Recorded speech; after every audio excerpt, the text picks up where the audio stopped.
it was definitely a year of ups and downs. And then when you get to the pinnacle of that moment and you're like, ah, all right, you get to take a deep breath. Then someone just knocks you right off it, off the chair, off the pedestal, right? And it is a quick and long fall, right? And when you are not prepared for that, especially at that time, I think in 2007, no one was focusing on the mental health of athletes.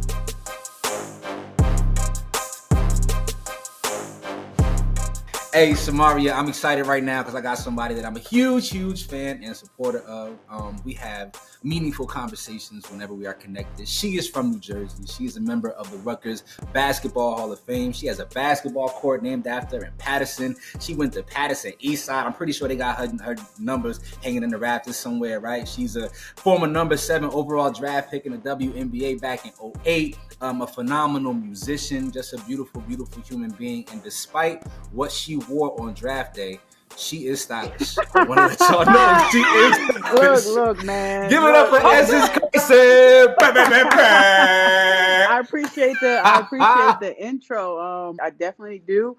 Just a little disclaimer here. It was '08. That was the time of the big suits. Oh no, I gotta look it up. No, dude. I look like I look like the best librarian. But we from Jersey. We supposed to know better than that. But Patterson is its own world. So come on, I understand if you had a little slip. Come on. It's all good. Come on. It's all good. All right. Anyway, thank you so much for being here. Once again, I can't tell you how much I appreciate you for making yourself available today.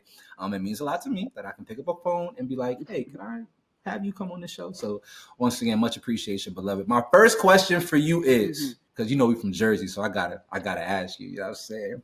What makes the Jersey Hoopers so special? Ooh. Samaria, sit back and relax. You can get some information. What makes us so special out on that court, beloved? I think for Jersey Hoopers, I think we come to the game with a little bit of everything, right? You're going to get a little bit of the I guess what a lot of people like to deem like the New York style of play, where you're going to pound the ball a lot. You're going to be able to have the ball on a string, have good handles, get to the basket a lot. But then we also have that element and that touch with the shot, right? Which isn't necessarily a New York thing.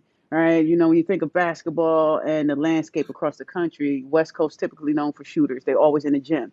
People on the East Coast typically known for slashing, getting to the basket because we play outside. So shooting jump shots outside when the wind is carrying the ball, you don't really do it. So we focus on a different part of the game. But then we also focus on defense. Whether people think we're great defenders or not, we always are up for the challenge. We don't ever back down. We don't care. Like we're gonna be there. We're gonna be in front of you. We're gonna create problems. And we just have, just because the different cities that we do come from, which typically are for lack of better words or layman's terms, rough and tumble, or like underserved communities. We typically have this spirit to us. And that carries and transitions and transcends whatever industry we decide to go in. In this case, we're talking about sports. You see it on the court all the time. We have some of the best hoopers on the men's and women's sides.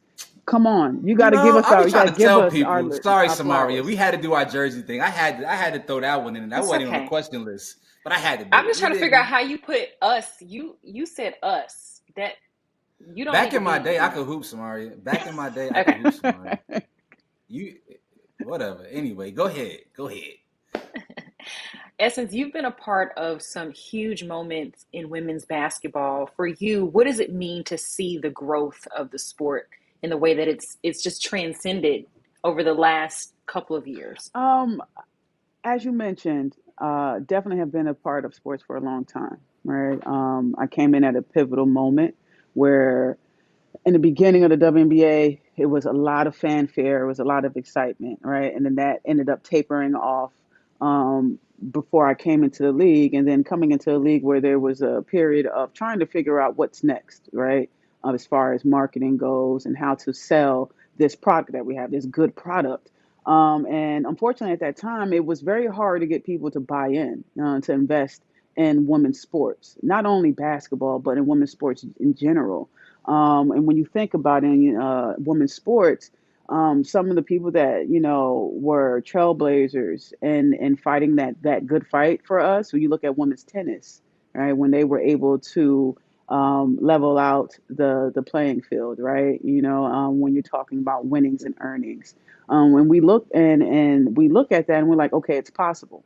So, but how do you get there? And of course, it's always going to be broadcasting and marketing dollars that you have to invest, right? Everyone always focuses on, oh, the revenue from the, selling tickets and getting people in the games. But if you don't promote something, how can you expect anyone to know? All right, we have to call a spade a spade. We can only do as much as we can. But I really do think that where we are in society across the board in terms of support for women, right? When you see support for women increase elsewhere, it will naturally then affect your sports, your entertainment. It's going to happen eventually. So I am just so excited and so elated, and I'm so happy to see that this is finally happening. It's been a long time coming, and I understand that it is a lot, whether it's for fans that have been fans since the inception of the WNBA, or whether it's a lot for the players that came from, I guess, a different generation, or maybe they had already been in the league for some time to see this transition. But at the end of the day, this is ultimately where we wanted to go. This is the trajectory that we wanted to be on, and you can't be upset with it. You have to take the good with the bad with the good, and understand that this is just how it goes. And this is what we've been waiting for, and it's only the beginning. Yeah, for sure. A lot of Yeah. growth to be had. There's always been phenomenal ball players in the W, right? Like some of my favorites were Ivory Lotta, of course, Matei Ajavon, Cappy Pondexter, who I feel like doesn't get nearly enough credit, Simone Augustus. The list goes on and on and on, right? But there does seem to be a little bit of a shift in how the game is being played. From your perspective, how has the game changed and evolved on the court for women in the league? On the court, what you're seeing is just like you said on the men's side, right? We saw the transition where it becomes more focused on offense. Why is that the case? It's because that's what fans typically want to see.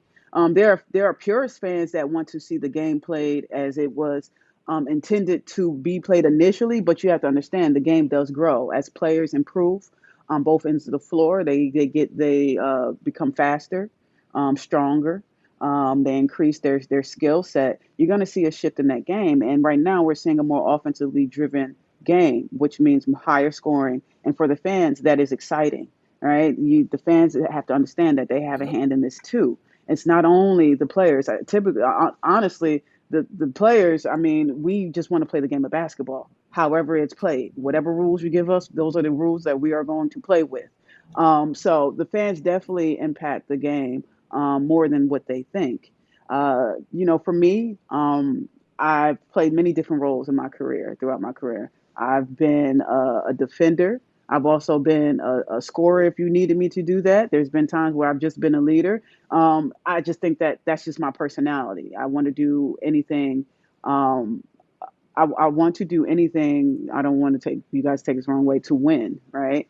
And that means playing various roles. Some people can only play one role or maybe two, but I guess my superpower is just the versatility, and being okay with that. So, I mean, again, offensively driven, it's really more exciting for people. People actually get to see our skill set, right? People always want to focus on dunking and things like that, and it's fine. We have a few athletes that can dunk, and we actually have more than what you guys actually have seen that can actually flush the I'm ball, sure. right?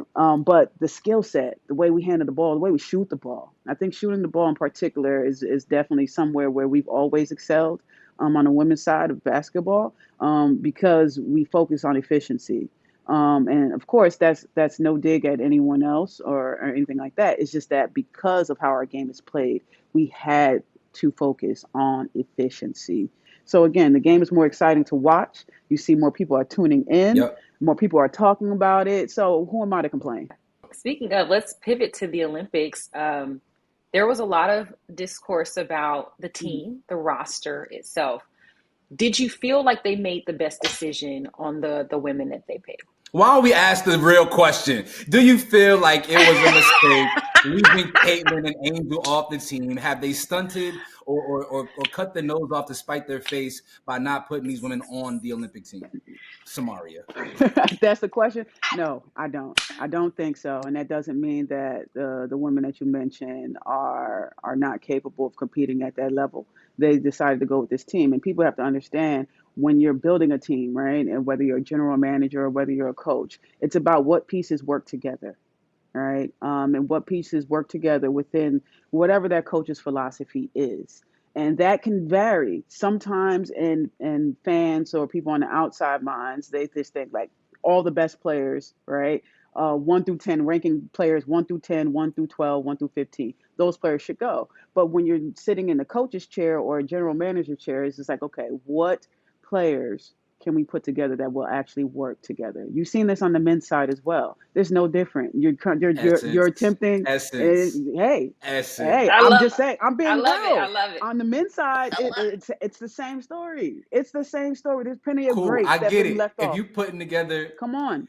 if you got to play a 60-game regular season, I understand everything you are talking about. We are talking about an exhibition that has the potential to help grow the game, right? So So you you're have saying that these the two Olympics. I'm sorry. polarizing Okay. individuals.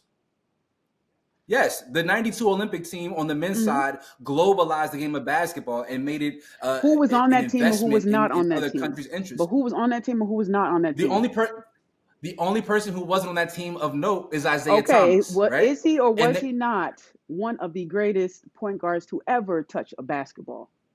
To ever touch a surely, but we Okay, can all right. all, You but we look, can come on. also, we can, Come no, no, no, on. no, no, but we had to placate the greatest player of all time in Michael Jordan. We had to make sure that he was accommodated because of everything that he brought to the Okay. table, and I'm he glad you said that. single-handedly in many countries popularized the game. Are we disagreeing I in am that? not disagreeing with that. But do you think that that can't be Okay. true on the women's side? I'm not saying that that is the case. But why would could that not be the case? Because now we have a proven formula. We have a proven commodity that has single-handedly swung viewership, right, in the W. And I'm not saying that she's changed the game and she's brought, I won't say all of that. I'm talking about the attention. The women's Olympic game that took place the other day versus Japan was the lowest attended game for all women's basketball games in the Olympics. That's saying something. There's an Yeah. investment and an interest by fans in wanting to see Caitlin and Angel play. And I don't understand why you would rob fans of the opportunity to have that experience, while also I feel like diminishing this ascension that the W and women's basketball as a whole is on. I My think perspective. and Love you have some valid points there, but at the end of the day, this Olympic team has always won gold medals, right? Maybe people are for tired of sure. seeing that, right? What is the point of me showing up to this game when we know this team's gonna win? Oh, Great point. is that Great point. is that simple? Do you think that really, first of all, who is attending the Olympics, right? Who has bought these tickets to go to the Olympics to attend these games? Do you think that and again, this is not aimed at these two specific players from my perspective. This is across the board, right? Do you truly think that those two players will actually swing the pendulum to actually have those fans that paid their good hard-earned money to travel to the Olympics, to an international event? We're not talking about a domestic event here in America where you can turn on the TV, right, and just watch this, right? In the way this is completely different. The landscape is different, and I think it will behoove me to not understand the differences of the landscape here domestically versus what it is internationally. And when you're looking at sport and when you're looking at women's basketball, it doesn't matter at this point. They will It come back. okay. They will have their chance. They will have, and they know they will have their chance. They know that. I Maybe, mean, maybe maybe somebody will be injured and won't be able to play, barring, and then you of miss out on course, the but opportunity. guess These things these happen. You know things, that yeah, nothing's it's part of guaranteed. sports, right? Barring no, barring injuries, barring all of that. We know that. We understand that if you're injured, then you can't compete. You won't have a chance. We saw Brent go down, right? And she was not able to compete on in the 3x3, right? So we understand that, Hmm.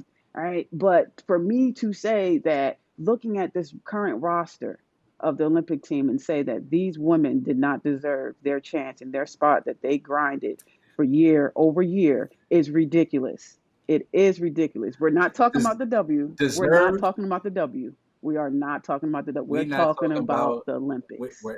I'm not talking about deserving. I'm just talking But what about are we talking globalizing about? the women's game. And you've been an international player too. You've won Yeah. championships in multiple leagues abroad. So I understand that I gotta give reverence to your experiences. I Mm-hmm. do. But as a fan, I was so desiring to see them on that stage and platform. And because America is the epicenter of basketball, right? This is other countries do watch very closely what goes on here athletically, right? Especially in basketball. I still feel like it's a huge miss to not have those two ladies a part of this roster. But I do want to move on because that's a debate that'll just never Oh end. I yeah. got my position, Yes. you got your position, and I respect and And Yeah. and, also and love 3 yours. million people watch the game too. So let's not Yeah. lose sight of that. Yeah. That's good numbers. That's not bad numbers. Streaming. That's great numbers. I think. All right. Come Anyway, so this Samaria's I like, can't even yes, win. yes, girl. Um, well, I want to ask you about an experience that you had that I feel like is extremely relatable, Hmm. present day for a lot of athletes and female athletes to be specific. In 2007, you were part of the Rutgers team that was directly impacted by the words of Don Imus. Right, we don't have to repeat what those words were. They were heinous and disgusting. He later did issue an apology. But I want to ask you about the overall state of mental health for yourself and your team. How did that incident affect you guys? And if social media had been present back then, do you feel like it would have magnified the situation even more? First, if social media was around at that time, it absolutely would have magnified it. It was already large. It was across every major broadcast network that you could possibly think of. We held a press conference with all of the major networks in attendance. We um, had so many different interviews that myself as well as Coach Stringer went on. So it definitely had its time and it had its, I guess, its moment. If social media was around at that time, I'm pretty sure it would have been. You can take that and increase it exponentially, and that's what you would have. As far as mental health for myself and the team, at that age, young women, right? Some of us, most of us weren't even no, none of us were even 21 at that point. So we were all young adults. Some of us were 18, 19 years old at that time. So you're essentially dealing with children at the end of the day, right? And to have something like that happen on a national stage, especially at their highest moment at that time, it is definitely deflating, but it is also numbing, right? It's also numbing because you don't know what to feel because you just had to come down very, very, very quickly from a high, right? You reach the national championship game, which is a high. You lose the game, which is a low point. All right. You return home to open arms and fanfare. The state of New Jersey was just going crazy when we landed, like on the tarmac. Everybody's just going crazy. You come back to the university, everyone's going crazy, just saying how much they are proud of us, right? And how because that season was an amazing season. We started out so terrible. We started out awful, if I'm being honest. Right? We started out awful, just losing game after game. We had to fight injuries. We were young, but we were able to go on a run and win the Big East championship and then make it all the way to the national championship game. So it was definitely a year of ups and downs. And then when you get to the pinnacle of that moment and you're like, oh, all right, you get to take a deep breath. Then someone just knocks you right off it, off the chair, off the pedestal, right? And it is a quick and long fall, right? And when you are not prepared for that, especially at that time, think in 2007, no one was focusing on the mental health of athletes. Why? Because we're supposed to be warriors, right? When you think about the whole concept of what an athlete is, and you take it back to, the original Olympic Games, and even before that, you take it back to like, just everything, just the idea and the mindset of a warrior. No one cares how you feel. Yep. It's just about getting the job done. So it wasn't even talked about. However, with Coach Stringer, just because she is more than a coach, she was more like a mother figure. She always tried to make sure we were okay, and she always tried to empower us. So if we didn't have that balance with, mental health professionals, she at least tried to refill us with empowerment. So it was definitely difficult to deal with, right? Because you have media chasing us around campus. You had media showing up at our parents or grandparents or family members' homes. You had threats coming through at that time. It was Facebook, all right? It was just everywhere. You couldn't escape it. People were calling your phone, and you couldn't figure out how they got your number, talking about major publications. And it's just like, this is a lot for a kid. At the end of the day, it's a lot for a Mm. kid.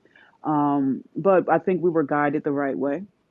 I think the way in which we represented ourselves allowed the public to see that we were more than athletes, that we were young women. We were someone's daughters. We were someone's nieces. We were someone's sister.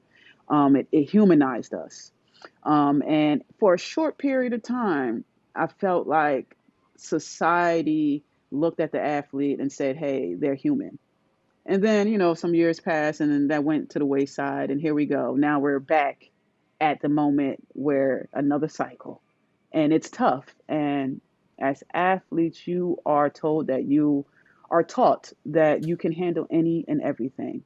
And that even spills over into your personal life and how you see the world. You don't know how to, there is no barrier for yourself as an athlete, right? But you want there to be one, but the world doesn't really allow there to be one. So it is definitely difficult. I think that there need to be more policies and procedures implemented in professional sports. They're making their moves right now, and they've made tremendous progress. But I think that it's still not enough, just because of the stress that Yeah. we have to take on physically and mentally.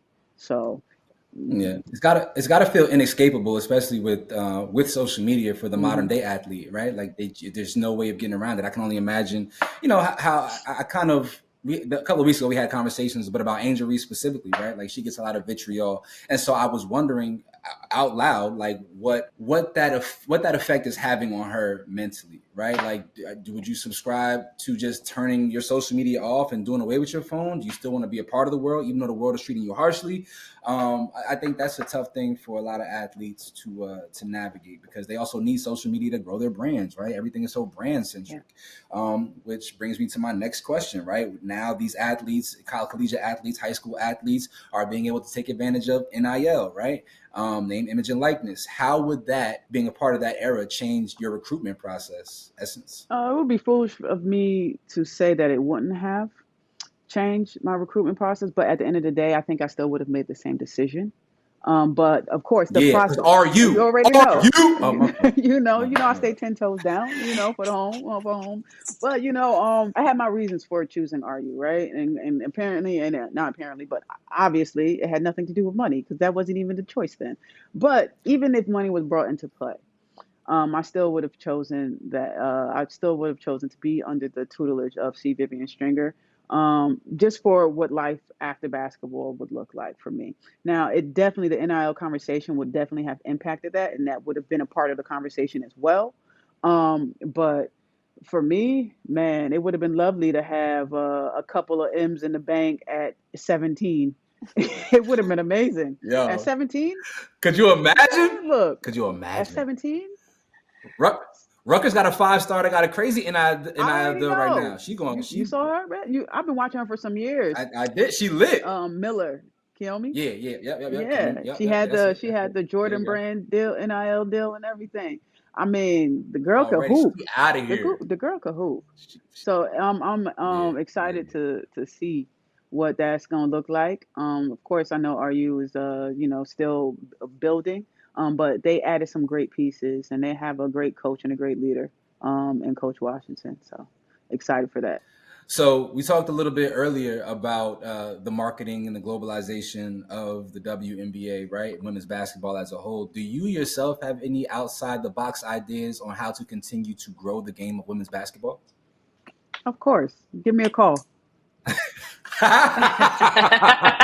She said, I need to check for that. You can't get my IP. We All do right, business over respect. here. Like, what are we talking about? No, I'm not mad at that. I'm not mad at that. Respect. I'm gonna move on. So you also transitioned very seamlessly to me, anyway, from as an outside perspective, from basketball into music, right? Hmm. Working at a record label, and it seemed like you must have had your eyes set on what the next chapter of your life was going to be well before you had stopped playing. At what point did you start to think about the next chapter of your career, and how soon do you think athletes need to start having that honest conversation with themselves about what's to come after sports? Oh yeah, for sure. I always thought about what was after basketball. Music was just something that I've always done. I went to performing arts school. I studied music and psychology in college, so it was just something that was just always going to be there, and it was always there. I just never talked about it. Why? Because at that time it wasn't sexy for a professional athlete to also be doing something else and be passionate about something else. Mm, I'm very aware of the climate, so I definitely never said anything about it until I felt like it was time. It was okay to say something, which was many years later. I was actually working in a universal music group system while I was playing for the Sparks, right? So I would go to practice there, and then I would go to the office and work. I'll be at games, got my laptop with me in the locker room, do media availability. Media availability is done. Pop open the laptop, do what I got to do. Boom, then we can go eat after we leave the arena. It was just something that I knew I had to do. I had to make certain sacrifices. I stopped going overseas at a certain point. After doing 10 years, abroad, I was like, okay, it's time to focus on the next chapter. It's a sacrifice on the front end, but it will pay off on the back end because in my mind, and there's nothing wrong with it. I just know how I'm set up and how my mental health is set up. I didn't want to be yeah, the 40-year-old intern, right? It's never too late to start, but just understanding how I am and how my brain works, I knew that I don't know if I could handle that. So it's just like, okay, let's start this transition early. Figure out what it is that you want to do. You love music. What do you want to do? Let's take a look at the business side of it. You already do the creative side, right? That's cool and that's fine and dandy, but let's learn the business side of it. So that's how I got into the label situation, and we've been doing that for some time now. And then left the major system a year ago and launched my own company. Did a soft launch. You guys will hear more about it soon. Doing some great things in music and fashion. okay, And music and fashion. So that librarian outfit definitely went a long way. yeah, But here we yo, are. So you gotta that was the bottom. you gotta have That your was the vision. gutter. Yo, you gotta have your vision. You gotta commit to it. That's all it is. You gotta be willing to humble yourself, learn, and put in the work, and then apply everything that you learn from your sport, which is, the determination, the sacrifice to that, and it will work out. But Yeah. you need to start. That's the thing. You have to start. You can't be afraid to start and start from ground zero. So I love how seamless and smooth your transition into the next chapter of your life has been. Thank you. I admire it. I admire it. Before we get out of here, I got to ask you. It's important for me to know who are your top five or your favorite rather, WNBA players of all time. Let me hear your Faves. list. Faves. Okay. Teaspoon. For Mm, many different reasons. I love her to death. mm-hmm. Teaspoon. You got to add Swoops and Coop in there. You got to add Okay. Cappy Pondexter in there. Um, be a fool to leave out Candace Parker. Let's be real.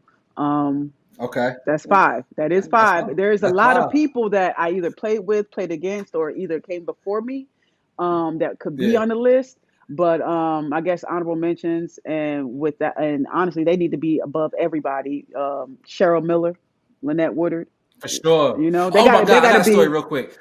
So I went to the grocery store like 3 weeks ago, and I went to the Ralph's around the corner out here in the valley, and I run into Cheryl Miller, and I froze up. I said, and she said, "What's the matter?" I said, "I'm such a big fan," and she gave me a hug and rubbed my back. She said, "It's okay, baby. It's a good hug." I said, "Oh, Cheryl, you better calm it down, Cheryl.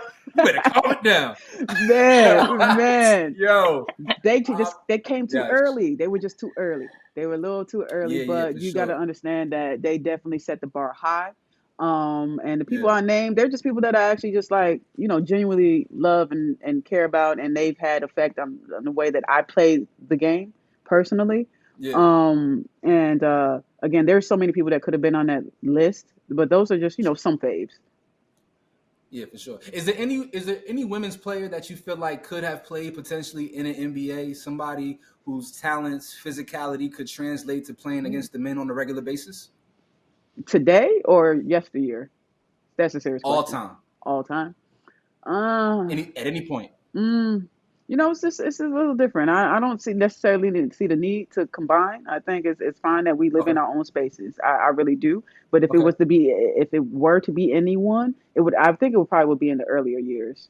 Yeah. It would just have to be in I, the early years. I think today it would probably be just a little bit more difficult, and then not because of our skill level. It's just that the athleticism is increasing on yeah. our side for sure, tremendously, but it's also at the same time simultaneously increasing on the men's side. Doesn't mean that Yeah. it's better skill wise. It's just like if we're running through there in the lane, like what's going to happen? Physicality is physicality. Yeah. I ain't gonna lie. Cappy Pondexter would have bust Bob Cousy ass. We need to just be honest about that. Oh Cap no, would have yeah, but bust we're talking Bob about Cousy ass.